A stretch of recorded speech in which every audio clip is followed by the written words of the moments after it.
Good morning, everyone. I hope your week has gone well. It is April 1st. We have made it into April. I can't believe we are making our way through 2021 already. It is going to be hopefully a great year, and we're all going to be getting here into summer soon. I know we're ready. We're just ready for spring weather.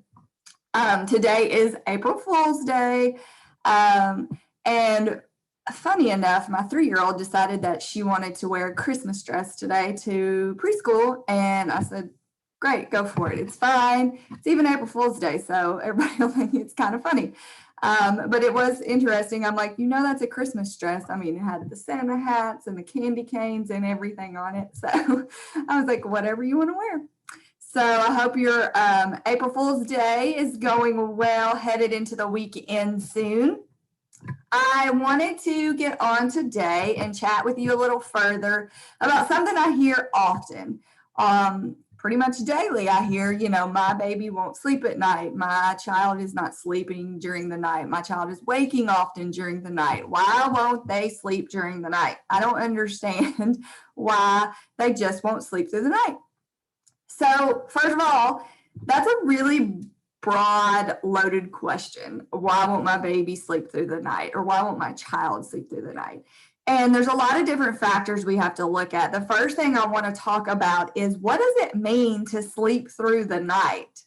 That word is used very loosely, and you will see it often. And people say, my baby's sleeping through the night. My child has always been sleeping through the night since 6 weeks old. I have a great sleeper.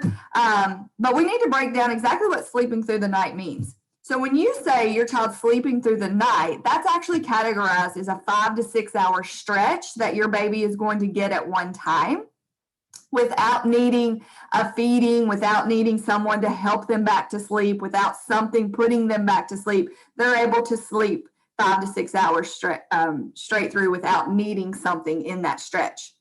Now, what's important to remember is we all, babies, toddlers, children, adults, we all wake throughout the night at certain periods, moving through sleep cycles. Something interrupts our sleep. We don't sleep straight through and never wake up. We actually wake up and we don't know it, but we know how to put ourselves back to sleep. And that's the part with babies we have to think about, or children, is they have to learn that same skill.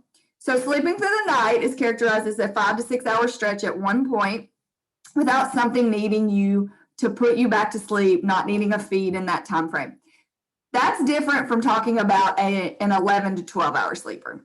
That is when a baby or a child is sleeping anywhere from 10 to 12 hours overnight. They need no feedings. They don't need assistance from you to get back to sleep. They don't need a sleep prop, something to put them or help them back to sleep. So that's the difference we need to make sure we understand when we're talking about sleeping through the night. I think it's really important. I think the word gets misused often. I think it's used very loosely, and people don't really understand exactly what that means. Now that we know what the term sleeping through the night means, now we need to talk about, why is your baby or your child not sleeping through the night? Why are they not getting longer stretches of sleep? So first we want to talk about your baby's age. That's huge. If you have a newborn, they are going to wake up often in the night. They need to feed. Their sleep cycles are much different from ours. They need diaper changes. They have trapped gas. They have day-night confusion. There's all kinds of things we got to talk about when we're talking about the newborn age. So your baby's age is very dependent on if they are going to sleep through the night or not, or if they can get longer stretches of sleep. Your newborn's tummy is very small. It can only hold a small amount of milk. So it's going to need to wake more often and feed in the night. That's very normal. Day-night confusion can be happening at that period. So you need to know your baby's age and know, is that a reason why they're waking in the night? Now, as your baby continues to get older, you're going to lay those sleep foundations, and your baby's going to be able to get longer stretches. Newborns can still get longer stretches of sleep if their body is ready and you're laying the foundation and they're able to get those stretches of sleep. But at the newborn age, it's very important about how we start laying sleep education, how we start laying those foundations. That's the building blocks of sleep. Next, we need to talk about wake windows. Wake windows are the time that your child or baby is awake between their naps. So if you have a 6-month-old who wakes up from a nap at 12 o'clock and they're awake for 2.5 hours, that's their wake window. The wake windows are very, very important. Wake windows and napping are two of the biggest reasons why we can see a baby not sleeping through the night. Their wake windows could be wrong. They could have the wrong timing of their nap. They could not be getting long enough naps. They could not have maybe they need 3 naps instead of 4 naps. Maybe they need 2 naps instead of 3 naps. Those wake windows are vital, and they are different for every baby. So you can have a gauge, say a 6.5-month-old might be awake around 2.5 hours, but some might be awake 2 hours and 10 minutes. Some might need 2 hours and 40 minutes. That wake window is very specific for each baby. And it actually, I call it finding the sweet spot on those timings. It can vary between nap to nap. So it's very important you watch those wake windows and you're noting them, because those can be a huge factor in why your baby is waking in the night and not able to sleep better stretches. Next, we need to talk about developmental milestones happening. So your baby, especially that first year of life, is going to be going through milestones often. Up until 3 to 4 months of age, they can actually be changing weekly, going through developments, changing and growing. From 4 months to 12 months, they can be changing every month. We're going to be hitting new skills where we're rolling, where we're pushing up, where we're becoming more aware of our environment, where we are starting to pop some teeth. All these developmental things are happening. And the first place it always hits is sleep. That's usually the first place we see it. So when they are going through these new skills, they're learning new skills, they're going to work on it in their sleep. So if you have a baby that's trying to start working on pushing up and start rocking back and forth, they're going to work on it in their sleep. Number one, because they sleep so often, day and night, that's one of the biggest times they're going to work on it. It's new to them. They push up in their sleep and they think, well, this is new. What can I do? What's happening? They're going to work on it.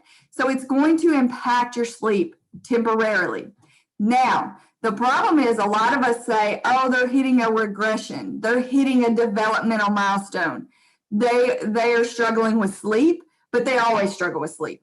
So you can't blame it on a regression or a developmental issue. They're learning to crawl. Blame that all on why they're a bad sleeper or why they're not sleeping through the night. They never had their sleep foundation set up, so now it just amplified and made your sleep much worse. But those are reasons they could not be sleeping through the night. Our awake time needs to be active.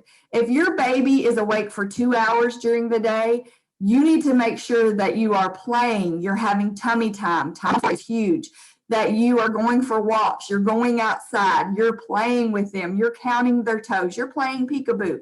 Awake time needs to be stimulation time. If we have a baby that is very low stimulated in their 2 hours, they may not be tired enough. They may have a short nap. They may not have expanded that energy they need to get out. And that goes for older children too, who are still maybe taking 1 nap, or maybe they've removed that nap and are getting all their sleep needs overnight now. If we have a preschooler or young elementary student who is no longer napping, but their awake time needs to be filled with things for them to do. Now, that doesn't mean that you're going to overextend them. That will make them overly tired. But we do need to make sure that our babies and our children are having adequate awake time. Next, we need to talk about bedtime routines. I am a huge advocate about routines for sleep time, whether it be nap routines or bedtime routines. I start from the newborn age, start introducing those cues. A simple bedtime routine. So your baby can start seeing those cues about change their diaper, put on their swaddle, put on their sleep sack, start to sing to them, read them a book, start to turn that white noise machine on. All of those things start to cue your baby. And if we don't have a solid bedtime routine in place and we don't have those cues coming where they can consistently see those cues, we can have a baby that's not sleeping through the night or not getting the longer stretches of sleep that they need. Along with that, making sure is making sure we have those comfort items they need to sleep. If we're talking about a baby that is under 12 months of age, obviously all they need is their jammies, their sleep sack. If they have passies, that's it. Their fitted sheet, that's all you need in the crib up until age 1. So making sure though they have those comfort items, and that's why I'm such a huge advocate of swaddles and sleep sacks, is because that is the item that cues sleep time. They start to have that is where they hold on to it, they rub it, they're touching it. It becomes a part of their sleep routine. That's comfort to them. I have a favorite pillow I like to sleep with, and actually I have a favorite blanket that I like too. That's the comfort item for me. Our babies are the same way. And since up until a year old, there should be nothing bare in the crib. That sleep sack is their comfort item. Next, this is big, and I know we talk about it and everybody thinks I have an ideal sleep environment, but we really don't. It's not as ideal as it can be. In the early morning hours, that sun, especially now, is rising early. And when our melatonin has come off and we are, ridding that melatonin in the night, our babies and our children are going to start to wake naturally. If we have any peeps of light coming in, and that goes for the evening too, where the sun is setting later, you're going to see them start to wake and be startled or unable to settle off to sleep. So the sleep environment needs to be spot on. And I say like a cave. You want it dark as can be, you want it cool, and you want it calm. That is a good sleep environment. Make sure those window seals, and I'm looking at my window now, make sure those window seals are sealed up, no peeps of light are coming in. We have our white noise on, it's completely cool, it's completely dark, just like a cave. I always say that. Think about a cave, and that white noise is very important. And I know people think, well, what if they get addicted to it or they can't sleep without it? Number one, if we can control something, why not control it? We have so many outside factors now that interrupt our sleep, and especially during the night. We have so much technology. We have so much stimulation. We have so much outside interference nowadays that we didn't have 50 years ago. Even more cars, there's more noise, there's more things happening in the night. We need to make that environment as ideal as we can. And I use white noise. I've talked about that. I started using it about 2 years ago because my sleep just wasn't where I wanted or needed it to be. And so I thought, I want to try and see if this is going to help me. And it actually did. Now, wait, if you have been going through this, get your listening ears on. This is a big one. Are they falling asleep independently? Is your baby able to put themselves to sleep at bedtime? Are they able to put themselves to sleep when they are waking during the night if it's outside of feed time? The answer is no, or kind of. We need to work on that. So if your baby does not know how to start falling asleep and putting themselves to sleep more on their own, they are always going to be dependent on you. Or if you're reinserting the passy all the time, or if they need you to pat them, or they need you to rock and bounce them, they are going to look for that every time. You have to start implementing those healthy strategies of being there to guide and help them through the sleep process, but start getting them to do more of the work on their own. Now, newborn age, obviously you are practicing there. Again, newborn sleep is different than older baby sleep. When you start laying those foundations, that's going to be able to help them, especially at bedtime. That's the best spot to start working on them, putting themselves to sleep, start practicing that skill more. I always tell clients, what if you fell asleep on your couch and you woke up in your backyard? You are going to be terrified and startled and wondered, how in the world did I get back here when I fell asleep on the couch? That same concept happens to our babies and our children. If you rock them to sleep, hold them to sleep, pat them to sleep, they're dependent on you to sleep. And then they wake up and they're in their crib or bassinet or sleep space and no one's there. They're going to be terrified. They don't know how they just woke up from a, sleep cycle and no one's there and they fell asleep in your arms. So we have to start working on getting them and practicing those skills of independent sleep. That's one of the biggest reasons we see a baby not sleeping through the night. And that's a big reason because they are waking so often in those sleep periods. Now, let's talk about feedings. Obviously, feedings are needed, and every baby's different. Up until 12 months of age, babies can require feedings during the night. Now, yes, on average, anywhere between 6 and 10 months is an average where we will see babies not need feedings anymore. Yes, there are babies that don't need it earlier. Yes, there are babies that will go longer and need the feed. Here's the thing though. We have to understand if the feedings are needed for nutritional reasons. So is it a nutritional feed? What happens a lot of times is that is how we put babies to sleep. That is one of the biggest dependencies I see is a bottle or nursing to sleep. So what happens is our baby gets older. Say we have an 8-month-old now who's waking up 4, 5, 6 times a night and feeding. They're not getting their true feedings. You know, a lot of times they're snacking or they're looking for the feed to put them back to sleep. Or we have reverse cycling happening at this point. They're waking and taking most of their calories at night and not wanting to eat in the day.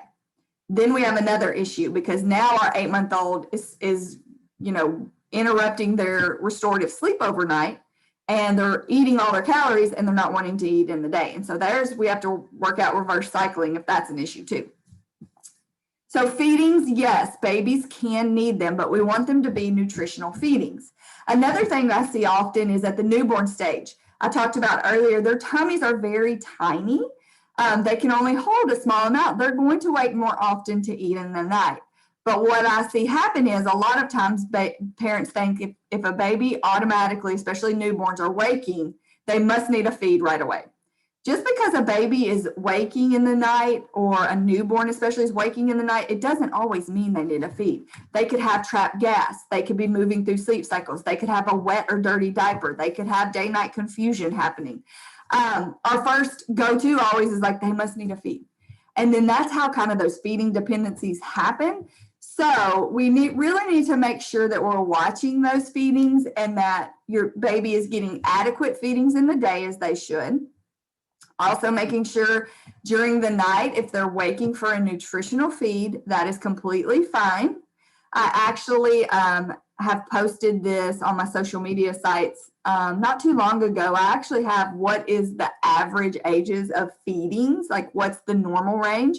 Again, it's a normal range. So your baby might be a little different from that. And I say that because I have 3 children. My first, he was sleeping through the night. So we were getting those 6 to 8 hour stretches by 6 weeks old.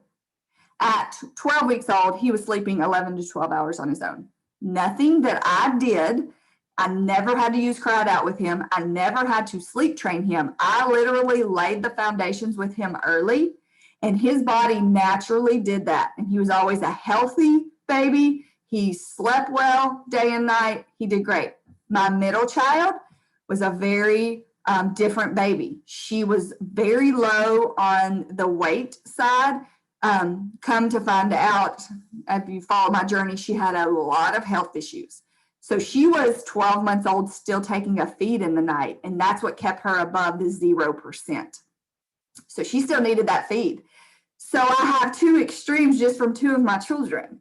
And my third baby was right in the middle. She really started sleeping through the night. You know, she started sleeping through the night early, but then she went through some bumps where she was waking and needed the nutritional feeding. And then by about 6 months old is when I started seeing more of those 11 to 12 hour nights, but she kind of went up and down too. So she went through some more bumps, but that's why I say you have to look at a normal range, and then you have to start breaking it apart to figure out what your child's actually going to need. So feedings is a big one we have to look at of why they may not be sleeping through the night. And if it is, you are starting to say, okay, my baby nutritionally maybe only needs 1 feed in the night, but they're waking 5 or 6 times, then we've got a feeding association issue of either they are dependent on it falling asleep, they need it to put them back to sleep, they have reverse cycling going on. And what we don't realize is this is interrupting the restorative sleep. This is interrupting the healthy sleep they need. This is causing an issue. If we aren't getting the sleep we need overnight, and our babies and children are not, it's going to cause a lot of issues with sleep is vital. It helps our brain grow. It helps our body grow. It helps us get the nutrients we need. It helps us meet these development and milestones. And again, the first year, the milestones are huge. So our children need sleep. And that's unfortunately one thing that we just as a society do not take into consideration how important sleep is. And most of the time we just laugh it off as, oh, I have a baby, I'm never going to sleep. Or, oh, I have a child, I'll sleep when they go to high school. And that's not how it should be. We really don't understand how important sleep is and how detrimental it can be to our bodies when we and our children are not sleeping. So this is why it's so important. I wanted to go over this with you of why is my baby not sleeping? Why is my child not sleeping in the night? And these are all the factors, some of them, there's additionally more, but these are some of the biggest factors that we see why they are not sleeping through the night. And then I want to end with one thing I preach about often is consistency. And when I talk about consistency, a lot of times you might be trying something new or implementing a new method or maybe a new bedtime routine and you're like, it's just not working, and you move on to something else.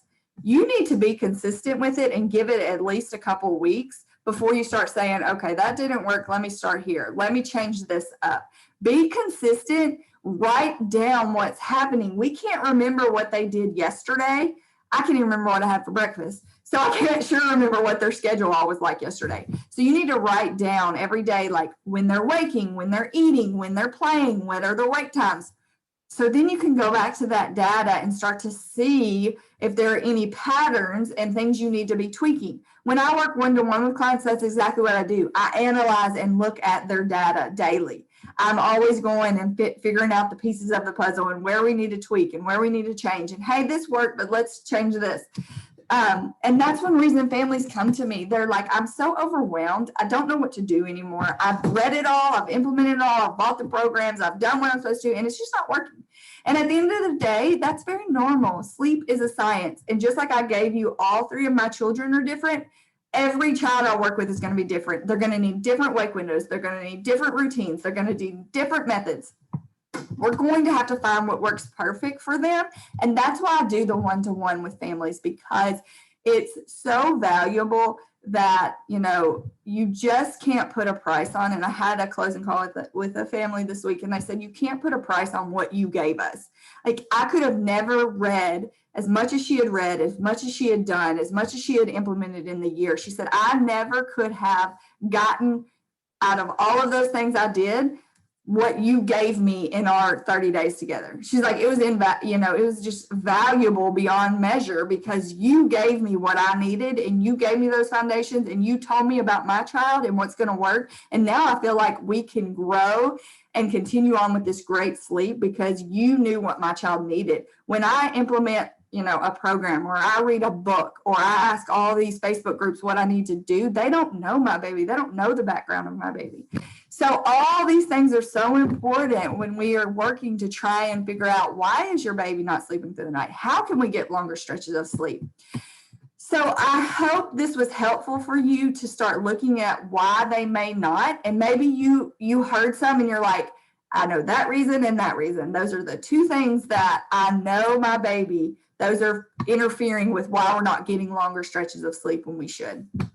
Then you can start narrowing down from there. So if it's, your bedtime routine and they have a feeding issue, they're waking often to snack in the night, then you can start now breaking that down on, okay, well, how can we change the bedtime routine? How can I start getting this reverse cycling sorted out?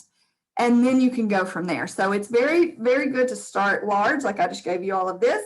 You narrow that down to what you might think are the reasons why they are not sleeping through the night or getting longer stretches of sleep. And then you can even break that down further. It's very overwhelming, I know, for families. So that is why I would love to chat with you. I've been speaking to so many of you on discovery calls, and I love learning more and hearing from you. And I hope each of you just continue to reach out and learn and understand sleep and your little one's sleep even better, because it's so vital and important, and we all get sleep. And I know so many families this year, especially, I've had several families, obviously it's tax season, and that are getting, the stimulus money and those type of things that are like, we have finally said that sleep is going to become a priority. Sleep is vital for us to continue functioning. We need to work in our jobs. We need to enjoy our family. We need to have good quality of life. And that's going to happen by us getting sleep. So they have, dedicated to take some money and put towards sleep.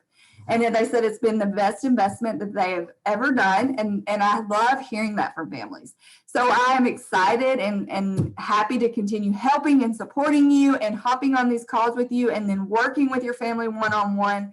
If you have any other questions, I would love to hear from you. So please reach out. You can find me on Instagram at Serenity Sleepers. You can find me on Facebook, Serenity Sleepers Sleep Squad, which has all kinds of resources, videos, tips, helps, questions over there. So feel free to reach out. And then you can also email me, Kelley, Kelley, at serenitysleepers.com. I hope you all have a great rest of your Thursday and April Fool's Day. I would love to know did any of your children pick out fun outfits like my 3-year-old did, who picked out the Christmas dress to wear to school today? I would love to know what your little ones decided to pick out and wear on April Fool's Day. Have a great rest of your Thursday, and we will be chatting again soon.